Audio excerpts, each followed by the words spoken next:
Medical admission টেস্টের রেজাল্টের মতো ডেন্টাল এডমিশন টেস্টের রেজাল্ট নিয়েও মানুষের মধ্যে একটা তীব্র আকাঙ্ক্ষা থাকে। মেডিকেল এডমিশন টেস্টে চান্স পাওয়ার মাধ্যমে যেমন মানব সেবা করার স্বপ্ন পূরণ হয়, ঠিক তেমনি ডেন্টাল এডমিশন টেস্টে চান্স পাওয়ার মাধ্যমেও মানুষের মানব সেবা করার স্বপ্ন পূরণ হয়। এখন আমরা আলোচনা করব ডেন্টাল এডমিশন টেস্টের রেজাল্ট নিয়ে।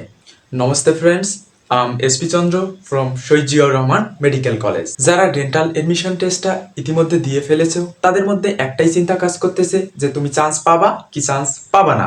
তো চান্স পাবা কি পাবা না এই বিষয়টা নির্ভর করে রেজাল্টের উপর। তো ডেন্টালের রেজাল্টটা কখন দেবে? ডেন্টালের রেজাল্ট সম্পর্কে বিজ্ঞপ্তিতে বলা হয়েছিল যে পরীক্ষা শেষ হওয়ার 72 ঘন্টার মধ্যেই রেজাল্টটা দিয়ে দেবে।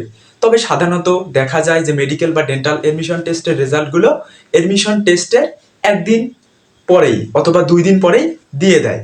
খুবই সম্ভাবনা আছে ডেন্টাল এডমিশন টেস্টের রেজাল্টটা আজকে সন্ধ্যার মধ্যে দিয়ে দেওয়ার, কেননা গতকালই অর্থাৎ 1 মার্চেই দ্য ডেইলি ক্যাম্পাস একটা নিউজ করেছিল, যেখানে বলা দ্য ডেইলি ক্যাম্পাস পত্রিকা 1 মার্চ 2025 সালের 6:26 ডেন্টাল ভর্তি পরীক্ষা সম্পর্কে বলেছিল যে ডেন্টাল ভর্তি পরীক্ষার ফল হতে পারে কাল।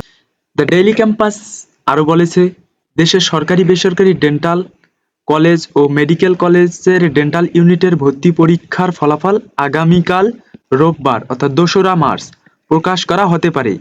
এদিন সন্ধ্যার মধ্যে শিক্ষার্থীরা ফলাফল জানতে পারবেন। গতকাল শুক্রবার 28 ফেব্রুয়ারি সকাল 10টা থেকে বেলা 11টা পর্যন্ত ডেন্টাল ভর্তি পরীক্ষা অনুষ্ঠিত হয়। ভর্তি পরীক্ষায় অংশগ্রহণের জন্য আবেদন করেছিলেন 68,000-এর বেশি শিক্ষার্থী, অর্থাৎ প্রায় 70,000-এর মতো।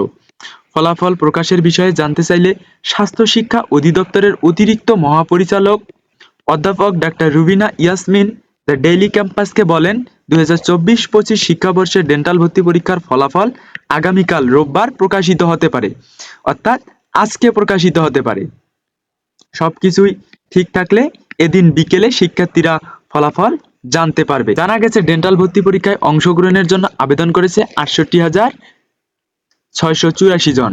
সরকারি ডেন্টাল কলেজ ও মেডিকেল কলেজের ডেন্টাল ইউনিটে মোট আসন রয়েছে 545টি। সেই হিসেবে প্রতি আসনের বিপরীতে 126 জন ভর্তি ইচ্ছুক প্রতিদ্বন্দ্বিতা করেছেন।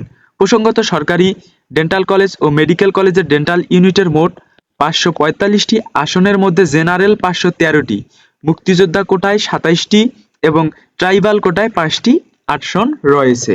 তোমরা মেডিকেল এডমিশন টেস্টের রেজাল্টটা ঠিক যে সময় পেয়েছিলা, ঠিক সেই সময়ে পাওয়ার কথা। যেহেতু আজকে থেকে রমজান শুরু হয়ে গিয়েছে, তো সন্ধ্যার সময়টা একটা ইফতারির সময়, তো সম্ভাবনা থাকবে যে হয় ইফতারির আগেই রেজাল্টটা দিয়ে দেওয়ার অথবা ইফতারির পরে রেজাল্টটা দিয়ে দেওয়ার। তোমরা মেডিকেল এডমিশন টেস্টের রেজাল্টটা ঠিক যেভাবে পেয়ে গেছিলা, ঠিক সেভাবেই হয়তোবা ডেন্টালের এডমিশন টেস্টের রেজাল্টটাও পেয়ে যাবা। একটু ধৈর্য সহকারে অপেক্ষা করো, আর তোমরা কমেন্টের মাধ্যমে জানাই দিতে পারো যে কার কত মার্ক আসতে পারে। ভিডিওর প্রথম কমেন্টে একটা টেলিগ্রাম গ্রুপের লিঙ্ক দেওয়া থাকলো, তোমরা টেলিগ্রামে যুক্ত হয়ে এডমিশন বিষয়ে যে কোনো সমস্যার সমাধান পেতে পারো। সকলেরই জন্য অগ্রিম শুভকামনা রইল। Thanks for watching my video.